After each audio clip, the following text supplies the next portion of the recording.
దాతలు దయచేసి సాయిని వెనక్కి సార్ కూర్చోబెట్టు, ప్రెస్ వాళ్ళని ఫ్రీగా కూర్చొని వెనక్కి సార్. బిడ్డ అజయ్ సీనా ఒక్క అడుగు వెనక్కేనా ప్లీజ్, కొద్దిగా వాళ్ళు ఫ్రీగా నిలబడండి. ప్రెస్ మిత్రులందరికీ కూడా ధన్యవాదాలు తెలియజేస్తా ఉన్నాను సమయం తీసుకొని ఈ పత్రికా సమావేశానికి వచ్చినందుకు. నిన్న మధ్యాహ్నం తర్వాత భారత రాష్ట్ర సమితి నుంచి ఒక ప్రకటన మీ అందరి ద్వారా నేను మీడియాలో చూడడం జరిగింది.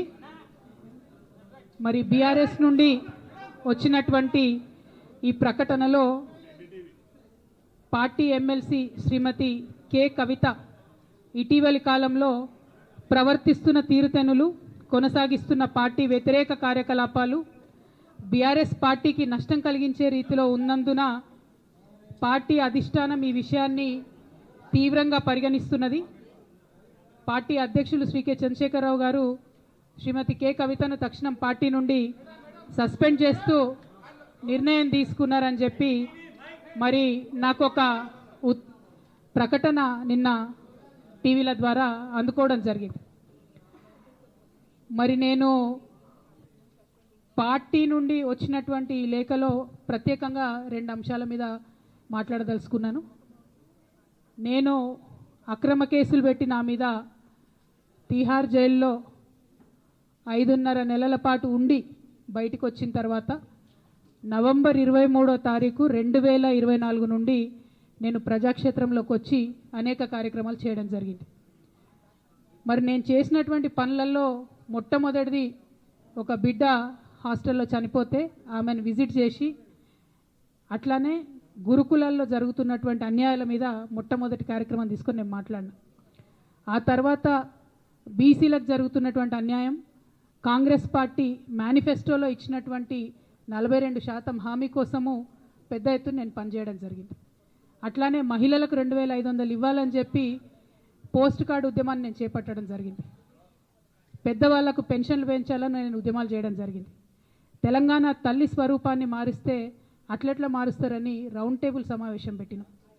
బనకచర్లు అక్కడ కడుతున్నారంటే దాని మీద రౌండ్ టేబుల్ సమావేశం పెట్టినాం. ఓవరాల్గా తెలంగాణ ప్రాజెక్టులు, అందుబాటులో ఉన్నటువంటి నీళ్లు, వీటన్నిటి మీద కూడా రౌండ్ టేబుల్ పెట్టినాం. భద్రాచలం దగ్గర 5 గ్రామాలు ముంపు సమస్య ఉంది, ఎవరు పట్టించుకుంటలేరంటే వాళ్ళని పిలిపించుకొని రౌండ్ టేబుల్ సమావేశం పెట్టి ప్రభుత్వం మీద ఒత్తిడి తీసుకొచ్చే కార్యక్రమం చేసినాం. ముఖ్యమంత్రి గారి సొంత జిల్లా మహబూబ్ నగర్లో భూ నిర్వాసితులకు అన్యాయం జరుగుతుందంటే నారాయణపేట నియోజకవర్గం వెళ్ళి వాళ్ళకు మద్దతుగా మేము నిలబడి రావడం జరిగింది.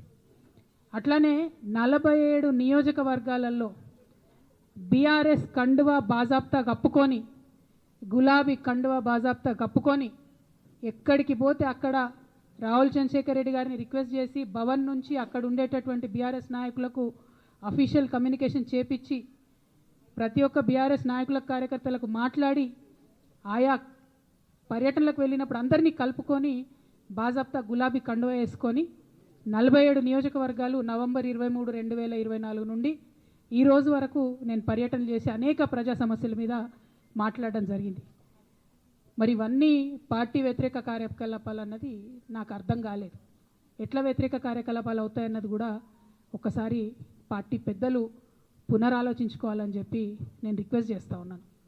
అదేవిధంగా మరి బీసీల కోసం నేను పోరాటం చేస్తుంటే అట్లెట్లా మాట్లాడుతుంది, ఇట్లెట్లా మాట్లాడుతుంది, పార్టీకి వ్యతిరేకంగా మాట్లాడుతుంది.